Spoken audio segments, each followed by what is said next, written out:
Hallelujah. हमारे प्रभु यीशु मसीह के मधुर नाम में आप सबको जय मसीह की गुड मॉर्निंग। अगर आप दूसरे समय में इस कार्यक्रम को देख रहे हैं या फिर आप अगर विदेश से जुड़ रहे हैं, हो सकता है यह आपके लिए सुबह का समय ना हो, लेकिन जब भी आप प्रभु के वचनों पर मनन करें, वचन आपसे बात करेगा। परमेश्वर के वचनों पर दिन रात मनन करने वाले धन्य है, वचन हमें बताता है।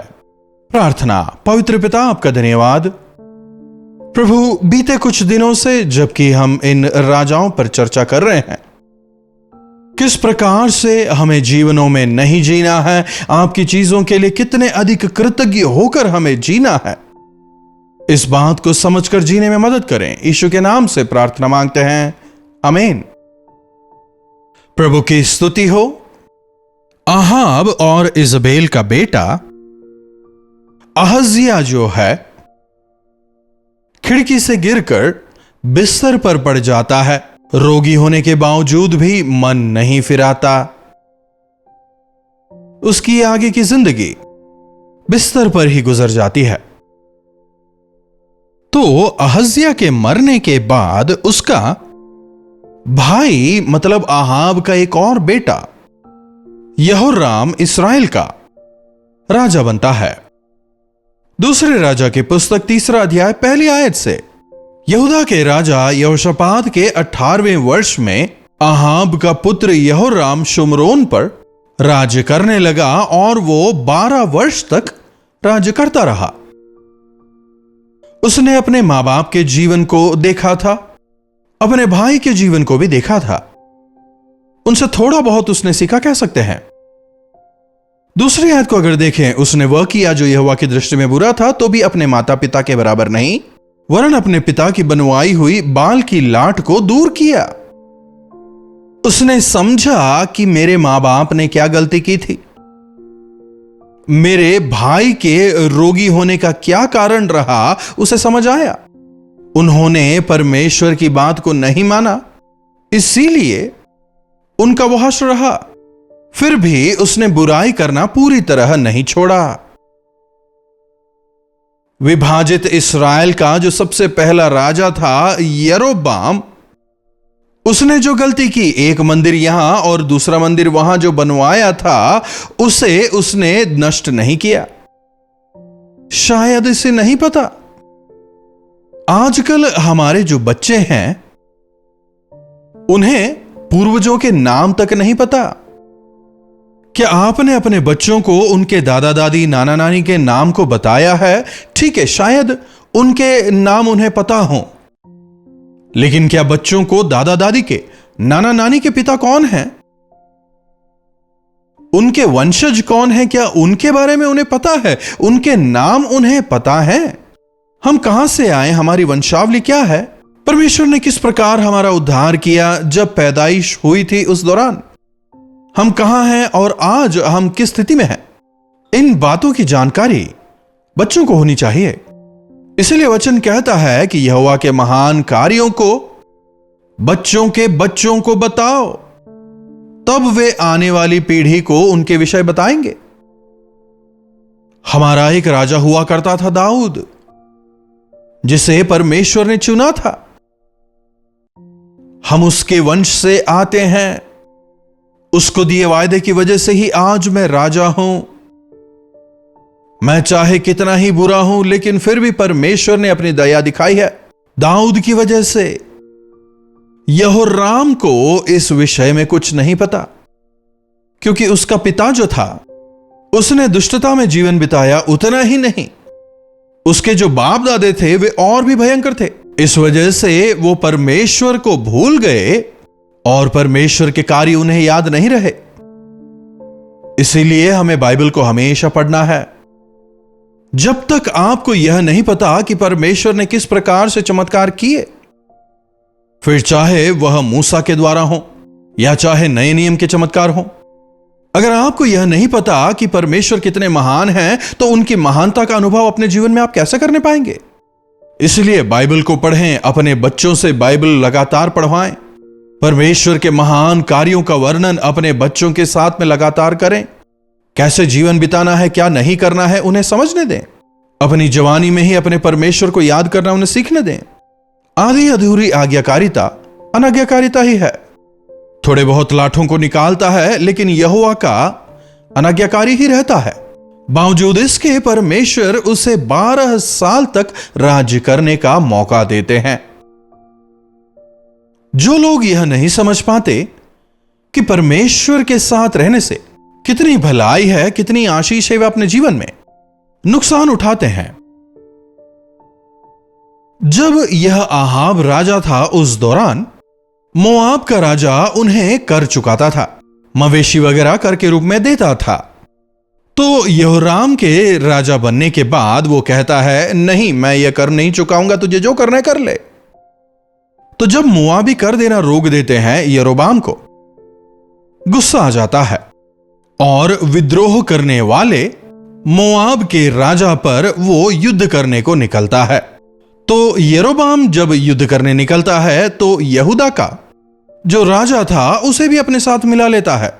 मैं अकेला उन पर युद्ध नहीं कर सकता, इसलिए तू भी मेरे साथ आ कहकर उसे भी साथ में मिला लेता है। तो इस प्रकार यहूदा का राजा और इस्राएल का राजा दोनों मिलकर मोआब पर युद्ध करने को निकलते हैं। तब बीच में तीसरा राजा भी, एदोम का राजा, कहता है मैं भी साथ आता हूं। तो इस प्रकार से तीनों राजा मिलकर तीनों देशों की जो लंबी चौड़ी सेना है उसे लेकर युद्ध को निकलते हैं। तो इतनी लंबी चौड़ी सेना को लेकर जब वे युद्ध को निकलते हैं, लेकिन इतनी बड़ी सेना को खाने पीने के लिए चाहिए ना, तो उन्हें रास्ते में पानी नहीं मिलता।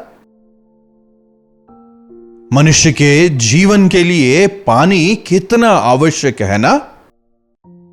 अचानक एक गंभीर समस्या उनके सामने आ जाती है।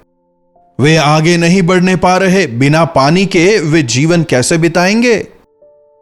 तो उस दौरान वे सहायता खोजने लगते हैं। क्या कोई ऐसा है जो हमारी मदद कर सके? क्या कोई भविष्यवक्ता है जो हमारे लिए प्रार्थना कर सके? ढूंढते हैं।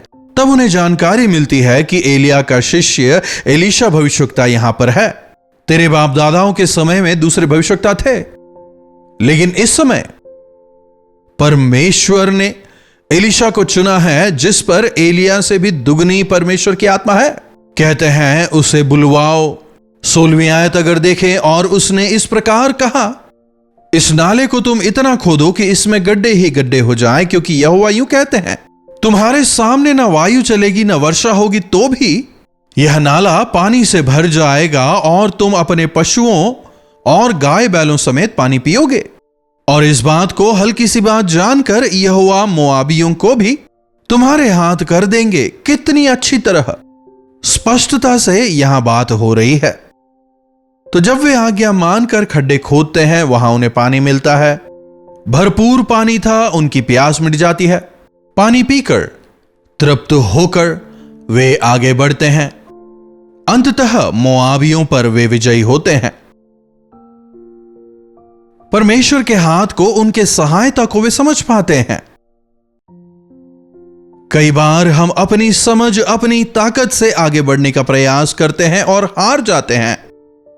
लेकिन अगर हम सेवकों की सलाह से, प्रार्थना करने वाली कलीसिया की मदद से, परमेश्वर की इच्छाओं के अनुसार, उनके कहे गए कार्यों के अनुसार अगर हम करें, हर कमी घटी दूर होगी, हर खाई भर जाएगी। अपनी आवश्यकता के समय परमेश्वर के सेवक को खोजते हैं, उसके अनुसार परमेश्वर ने जो कहा उसे करते हैं। यहोराम ने वो किया, इसीलिए वे तीनों राजा वहां बचाए जाते हैं और वे विजयी होते हैं। मोआब के राजा को वो हराने पाते हैं। परमेश्वर के हाथ को जीवन में देखने के बाद जिंदगी भर उनके कृतज्ञ होकर रहना चाहिए ना।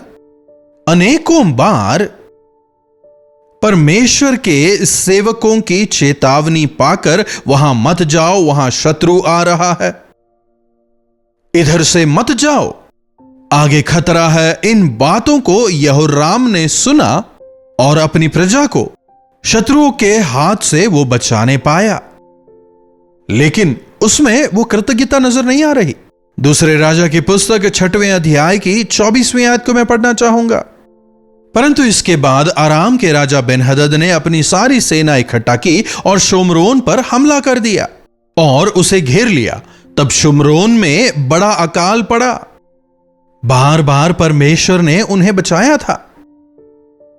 कुछ लोग परमेश्वर की भलाई को टेक इट फॉर ग्रांटेड लेने लगते हैं। ठीक है, परमेश्वर दे रहे हैं ना, तो फिर तकलीफ क्या है। उनके कृपा की अनदेखी करते हैं। परमेश्वर है ना, वो तो हमेशा भलाई ही करते हैं, सोचने लगते हैं।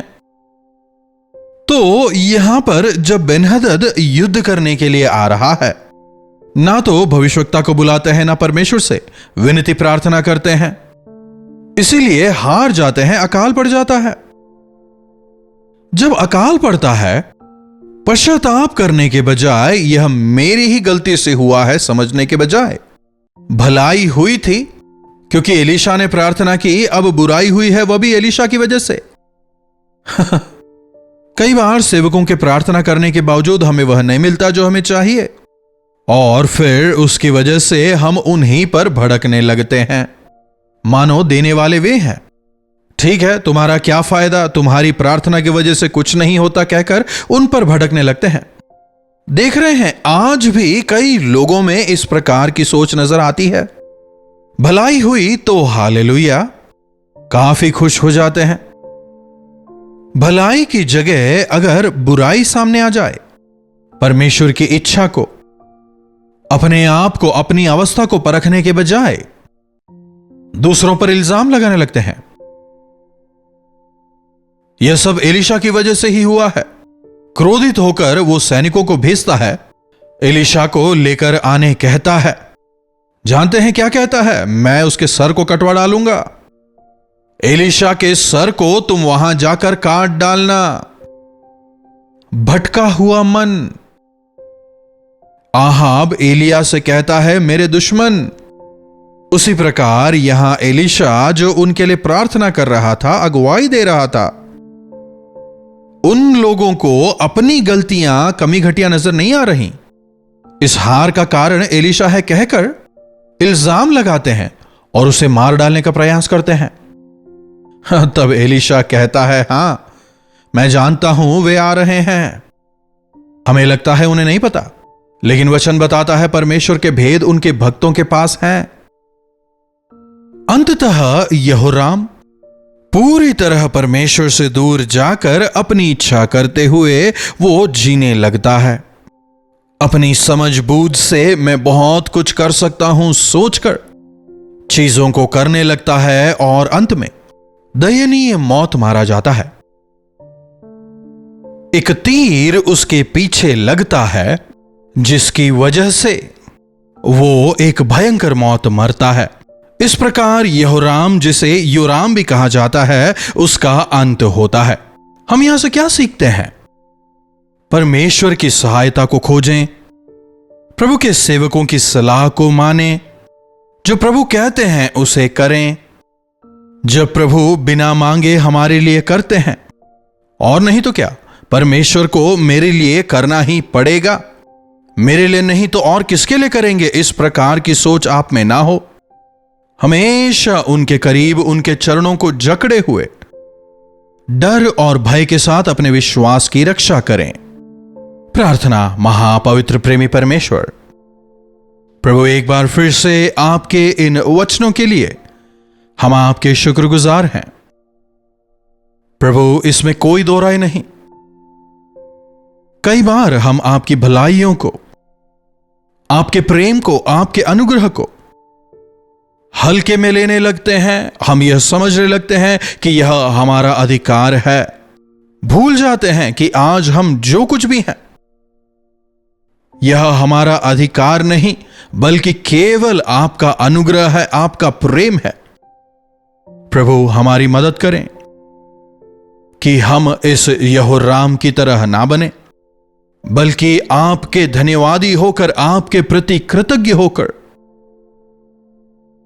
आपकी भलाइयों को हल्के में ना लेकर, आपकी स्तुति करते हुए, आपके सेवकों से सुनकर, उनकी सलाह मानकर, डर और भय के साथ अपने विश्वास की रक्षा करते हुए अंत तक विश्वास योग्य रहने का अनुग्रह हमें दें।